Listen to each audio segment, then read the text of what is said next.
What's going on, man? Welcome back to the basement. I'm Ron, and we had NFL football last night, and we have plenty more to come over the weekend, so we're going to get our lineups right with a wide receiver start-sit video. Today, instead of a rankings video, we are going to go matchup by matchup and put each of these wide receivers into the stud, start, flex, dart throw, or sit categories. Essentially, what we're doing here is rankings videos to me are a little bit overrated. Nobody has a crystal ball. I can rank my wide receivers 1 through 40, but I will be honest. Again, no one has all the answers. So my wide receiver 31 versus 32 is essentially a coin flip. So I think it's much better to put these guys into tiers so that you can then make the decision for yourself. Now, the studs, those are guys going in your lineup no matter what.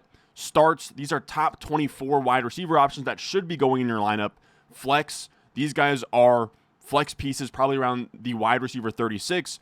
Dart throws, this is desperation time. If you're in a 14-teamer, a 16-teamer, or I don't know, like 3 flex spots and 2 wide receiver spots, maybe this would make sense. And then guys that I am just not playing whatsoever. As always, if you enjoy, leave a like, subscribe if you're new. And let's start with the first matchup on the slate. We have the Kansas City Chiefs versus the LA Chargers. I got this wrong in the running backs video. When you read it, it says that there's a home team when you look at all these sports books and stuff. But of course, they are in Brazil. Who knows what the playing surface is going to be like, but now we have this little graphic here you guys can see. I have the teams. Of course, the home team is on the bottom, but it's in Brazil, so there is no home team. I have their points per game allowed to wide receivers last year. And this is a big disclaimer I put out every time we do one of these videos is it's week 1, all right? Nobody has all the stats. Points per game allowed last year is obviously flawed because things change. And then I have their PFF coverage rank, which is just their PFF secondary rankings. Like before the season, PFF does here are the top 32 best secondaries. Team total, that's how much Vegas has each team implied to score. The spread, Kansas City is a minus 3-point favorite, and then the over-under is 45.5 for this Brazil game. Now, on the Kansas City side of things, if you have Xavier Worthy, you are starting Xavier Worthy. This is somebody that you drafted for this 6-week ramp up, right? Where Rashee Rice is not in the mix. The Chiefs should score a bunch of points.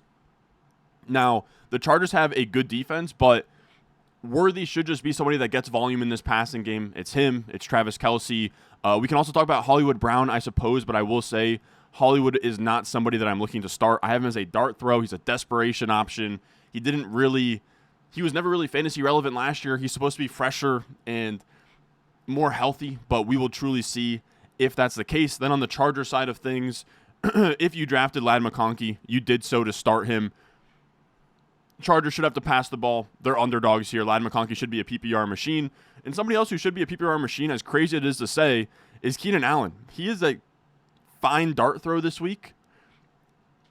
He already has a connection with Justin Herbert. I'm making this face because it's Keenan Allen, but in 2025, but he could very easily give you like 6 catches for 50 yards and give you like a fine flex play in week 1 if you needed it. And then I will say Quentin Johnston and the rest of the Chargers receivers, whether that's KLS or Trey Harris, you can sit them all. Maybe QJ gets a big play or something, but the only players you can really confidently put in a fantasy football lineup right now in week 1 is Ladd McConkey and Keenan Allen for the Chargers. Now, after that, we have the Tampa Bay Bucks going into Atlanta in a dome. This should be a really nice fantasy football environment. You can see last year, both of these teams gave up top 6 amount of points to wide receivers. And I will say, anything that's green means it's good, right? So like the Tampa Bay secondary last year gave up the 6th most points to wide receivers, and their PFF secondary ranking was 22nd. So that's a really light matchup for the Falcons. On the other side, Atlanta last year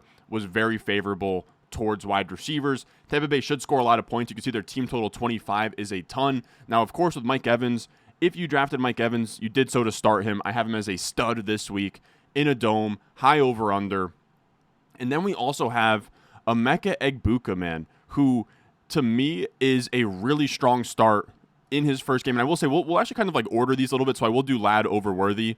I'll do Worthy over Egbuka here, but Egbuka's a top 24 wide receiver option this week. This Atlanta secondary isn't that great. They're in a dome. We should see Mike Evans get the majority of the looks from A.J. Terrell. And then from there, Egbuka could just come out here absolutely firing in kind of the perfect environment with no Jalen McMillan and no Chris Godwin. Then we have the home team on the other side. You have Drake London, who, of course, if you drafted Drake London, you did so to put him in your lineup. I'll have him as a stud ahead of Mike Evans here. And then we have Darnell Mooney. Now, Darnell Mooney's tricky because he is somebody who's been banged up. He was limited in practice on Wednesday. We have Deepak Chona here saying he leans towards a week 1 return. There was an issue with his AC joint. I believe that's like a shoulder injury, but he should be good to go. And this is actually a pretty good matchup, right, where the Tampa Bay Buccaneers are allowing the 6th most points to wide receivers last year. Their secondary is not great. They're in a dome, one of the highest over-unders of the slate. The Falcons are home underdogs, so they're going to have to pass the ball. Darnell Mooney, I mean, it's not the sexiest play in the world, but you could certainly do a lot worse than Darnell Mooney. So I'll actually have him I'll put him behind Keenan in the dart throw category. I'd have him in like the wide receiver 30s to 40s range, like somewhere around like probably 39, 41, something in there. But then we can go to the next game here, which is Cincinnati on the road versus Cleveland. And I actually really like this environment where the Bengals are heavy favorites on the road, high over-under here. But the Cleveland Browns have played quick in the past with Stefanski. So I think it's going to be Cincinnati scoring a lot of points. Cincinnati's defense isn't good, so we're going to see the Browns actually probably be able to operate a functional offense here. Play fast, up-tempo, a lot of pass attempts. So I think for the passing games, this is huge. Now, of course, we don't really have to spend much time on the Bengals side of things. If you drafted Jamar Chase, he's a stud. You're going to put him in your lineup. Same deal as well with T. Higgins, where if you drafted T. Higgins, he goes in your lineup. Now, I will say I'm struggling to find him here. Here we go. Yeah, we will put him right behind Mike Evans. He's a fine start. He's like on the fringes of a wide receiver 1, but this is a good matchup for him. And then, of course, on the Cleveland side of things, I actually think Jerry Jeudy is a start this week. Probably, I put him actually ahead of Egbuka as probably like a top 24 option. We're going to see a lot of Flacco dropbacks. This Bengals defense has been nothing to write home about, even in the preseason. Last year, they allowed the 18th most points per game to wide receivers, but coming into this year, they have one of the worst secondary units in the league. High over-under. Like I said, I think the Browns playing from behind should have a lot of pass attempts. So I actually think Cedric Tillman is a fine dart throw as well. I put him right behind Darnell Mooney, where you're just kind of hoping he catches a deep pass, falls down, and maybe gives you like 3 for 70 is kind of what you're hoping for with Cedric Tillman. But I don't think we're in the part of the year with Mageddon or injuries yet where you have to be starting a guy like Cedric Tillman, but he is a worthwhile dart throw. Next game on the slate, we have the Detroit Lions on the road versus the Green Bay Packers. Interesting game. The Packers are favorites at home. We'll talk about the away team here with Detroit. The Green Bay Packers last year were really good against wide receivers, allowing the 27th most points to wide receivers in fantasy football. But I think that this is still obviously a situation where with Amon-Ra St. Brown, you are starting him no matter what. I'll put him between London and Evans.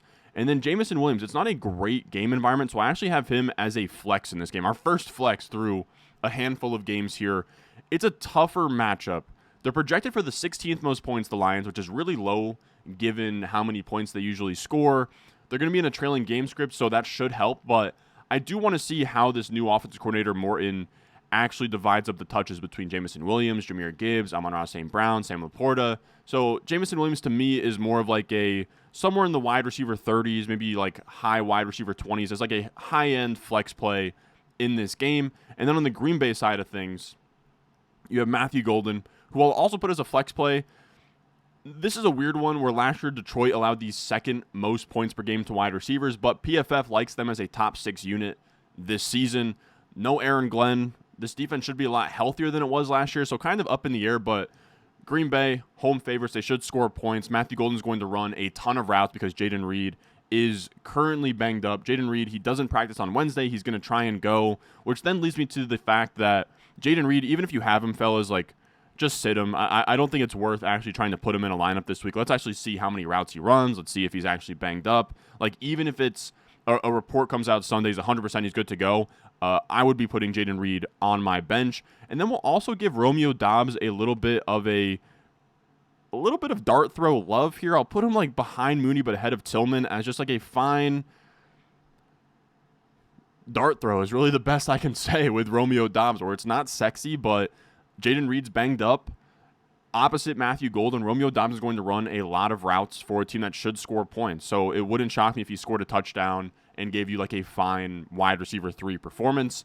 Then we will move over to the Carolina Panthers on the road versus the Jaguars. The Panthers are underdogs. The Jaguars allowed the 9th most points per game to opposing wide receivers last year, but should be a little bit better on defense. Now, you drafted Tetairoa McMillan, honestly, to start him, and this is where you do start him. I have him as probably a low-end start, even behind Egbuka here. So I do want to see what this offense looks like. The Jaguars' defense shouldn't be great, but at the same time, these guys lose Adam Thielen. They lose Jalen Coker. So Tetairoa McMillan is going to be the engine of this offense, and we'll see how that works out in Week 1. And then we'll also talk about Xavier Legette. He's a dart throw to me. I'm not very high on Legette. He's going to be running routes. Again, no Thielen, no Coker. He should be out there, but I just don't think he's a very good in real life player is kind of my biggest holdup with him. And then on the Jaguar side of things, obviously, if you have Brian Thomas, you're putting him in your starting lineup. And then Travis Hunter. That's probably the most interesting dilemma here on the slate is how much wide receiver, corner does Travis Hunter play? Regardless, this Carolina defense isn't amazing. They have the 30th ranked secondary by PFF. They allowed the 15th most points to wide receivers last year. It should be a really good matchup. I have him as wide receiver 33 because we don't really know what's going to happen in terms of usage or getting schemed up, but there is massive upside where he could just give you, 7 catches for 100 yards and a touchdown. Wouldn't shock me at all if Hunter just came out and went going right off the bat. Then we'll talk about the Miami-Indianapolis Colts game, where Miami is on the road as an underdog. And here's the issue, man. If you draft a Tyreek Hill, he goes in your lineup this week. He just does. I'll put him right here. I'll put him right behind Ladd McConkey.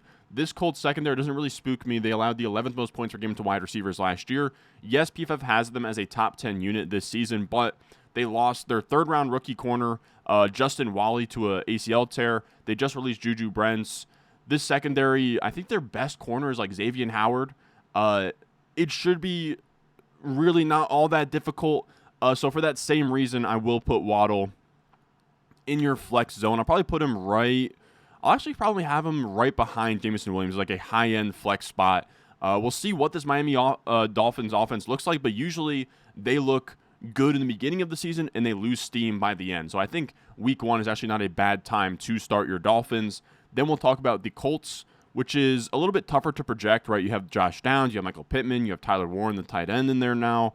But I will put Josh Downs and I will put Michael Pittman both as like low-end flex plays. I'd probably put Downs ahead of Golden, and then I would probably put Pittman behind Golden, but I don't know. We're splitting hairs between tiers at this point. Miami secondary has changed a lot since last year.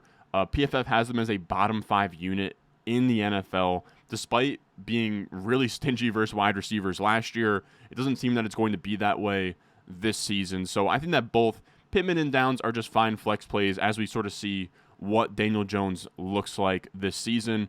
Then we have the Giants on the road versus Washington.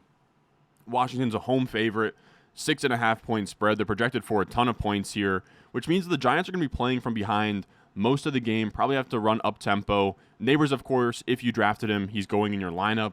But it's a little bit shakier when we get to the other options. We have Wan'Dale. I'll put Wan'Dale as a dart throw. He's a very similar to Keenan Allen style play, where I'll put him probably right in front of Tillman. He's similar to Keenan Allen. You're hoping for 6 catches for 50 yards is kind of what the goal is with Wan'Dale in your lineup. Really what's going to happen here is a Giants play from behind. Maybe you get some garbage time, Wan'Dale Robinson checkdowns, and that's kind of the best case scenario there. On the other side, though, you have Terry McLaurin, who is interesting here because he held out all offseason. Do you trust him to start strong? Is he going to be a 0 in Week 1? I have him as like a fine start. I'd probably put him right here. Washington's implied for the 3rd most points by Las Vegas.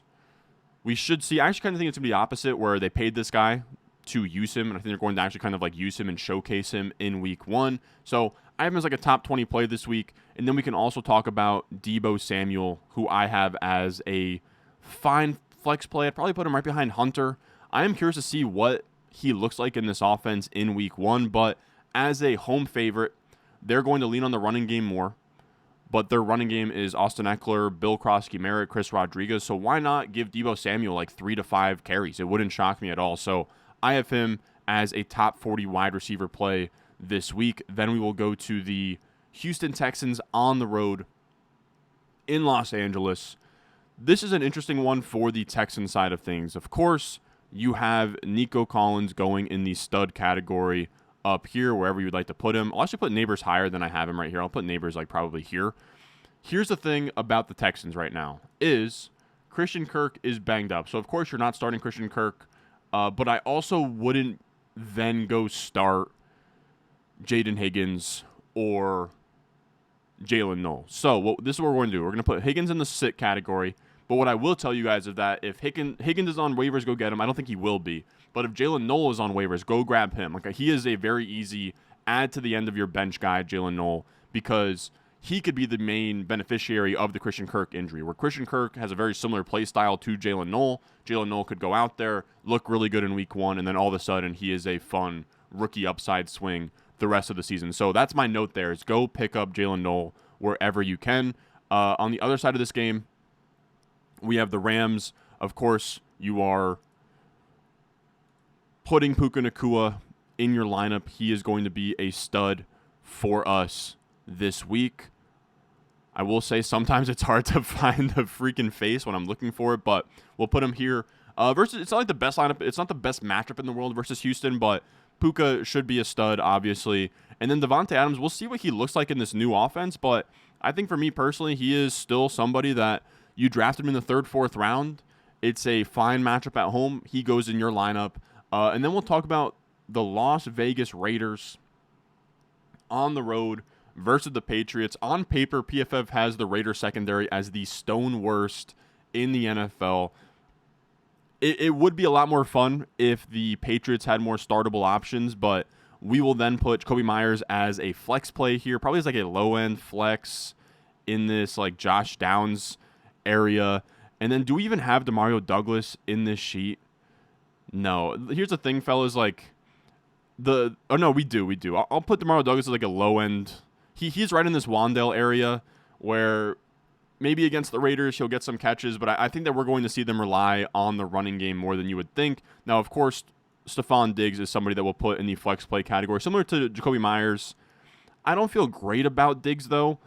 I want to see first week back from the ACL tear as a 30-plus-year-old wide receiver. I kind of want to see it first before I rush to throw him in the lineup, but I have him as a low-end flex play here for this week. Then we will get into, and I will say as well, I imagine we're going to get questions on like Dante Thornton because of the Amari Cooper release. Here's the thing. Amari Cooper didn't sign with the Raiders until August 25th. So however you felt about Dante Thornton on like August 24th, that's how you should feel about him right now. Jacoby Myers is still ahead. Not Michael Mayer. Brock Bowers is obviously still ahead.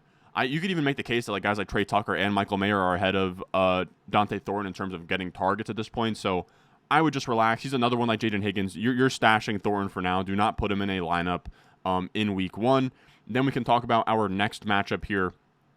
San Fran on the road versus the Seahawks. 49ers road favorites here.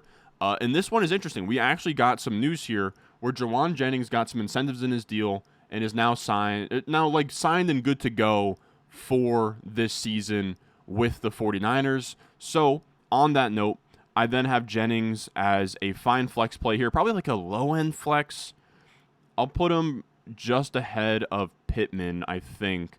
And then I'll put Pearsall next to him where, to me, the pecking order isn't as clear as the guys who love Ricky Pearsall would like to admit. It's a tough Seattle defense. Mike McDonald is no joke.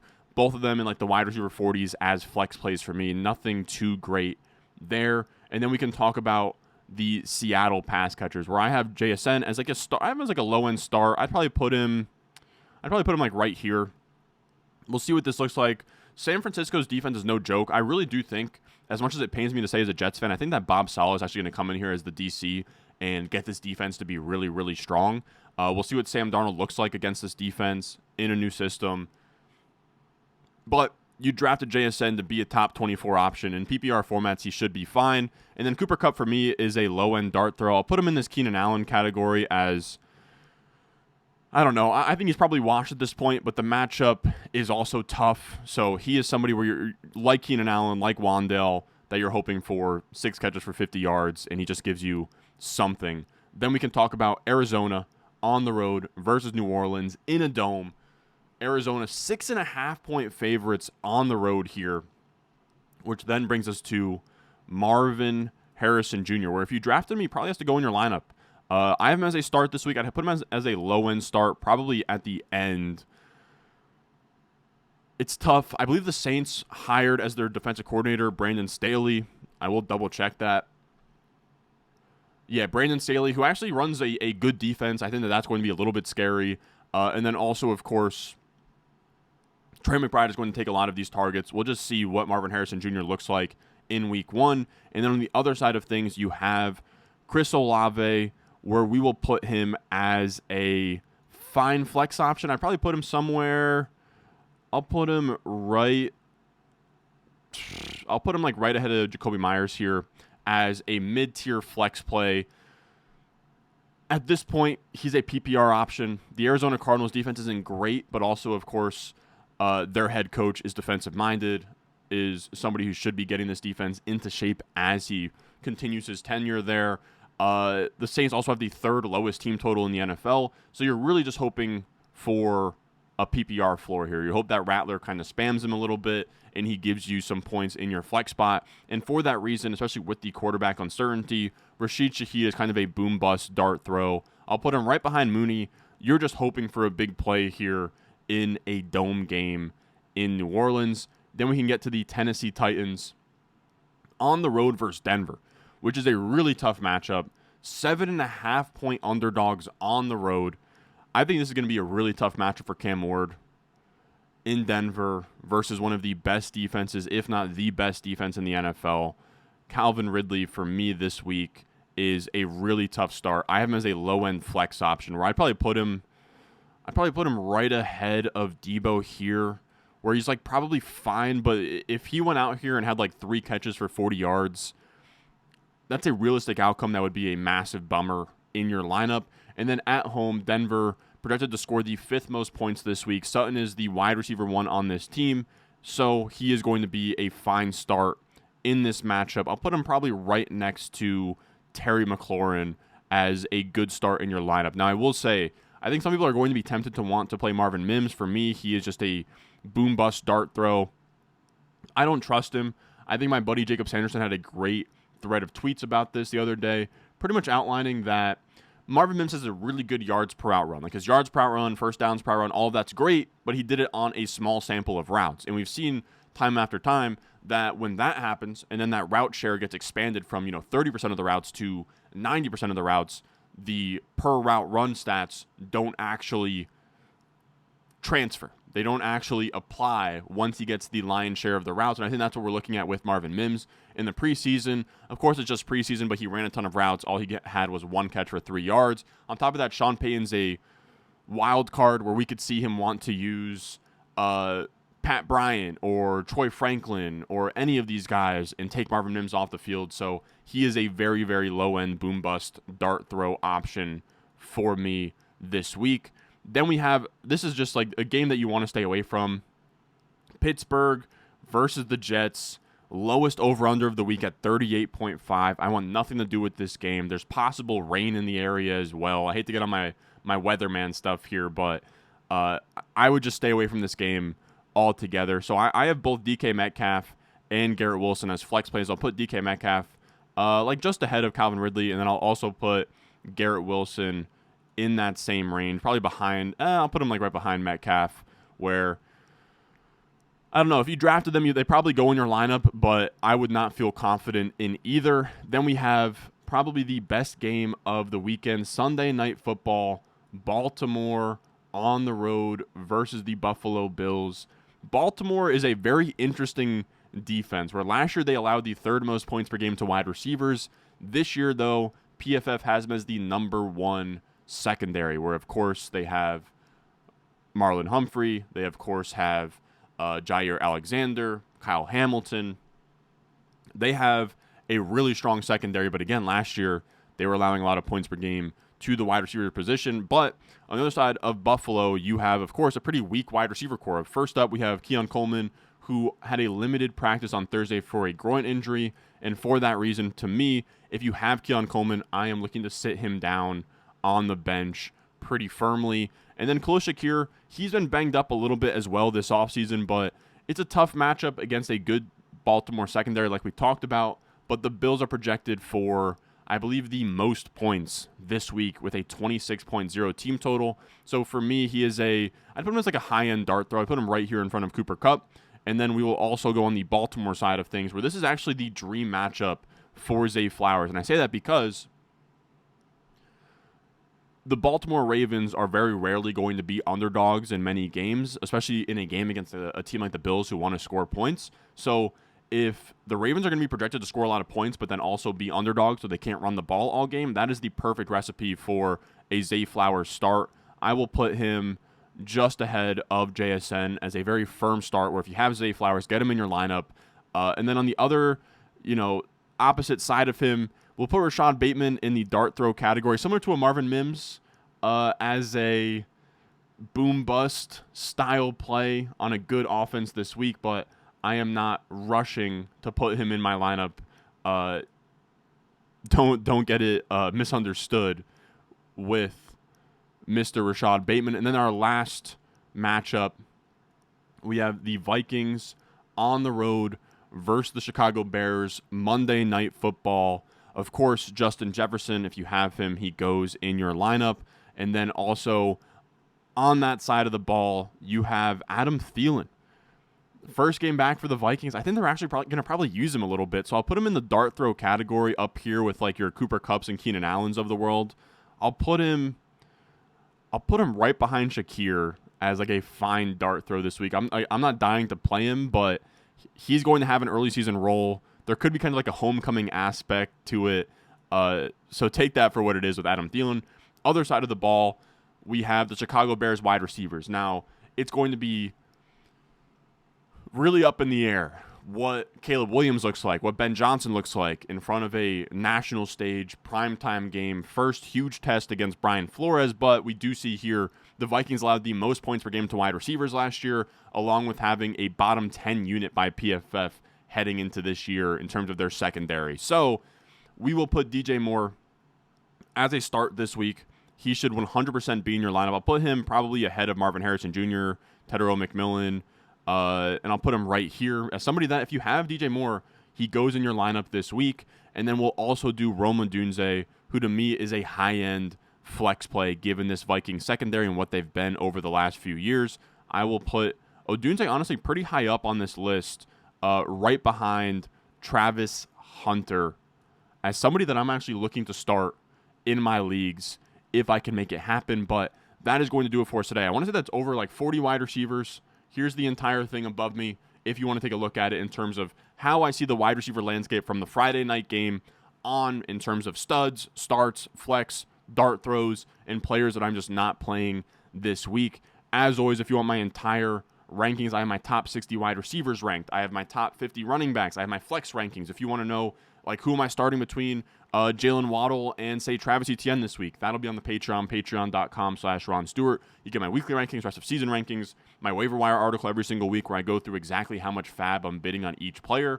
And then you also get my dynasty rankings and all of that content, patreon.com/Ron Stewart. You can find that in the description and the comment section down below. But if you can't support there, just leave a like, subscribe if you're new, and I will see you guys in the next one.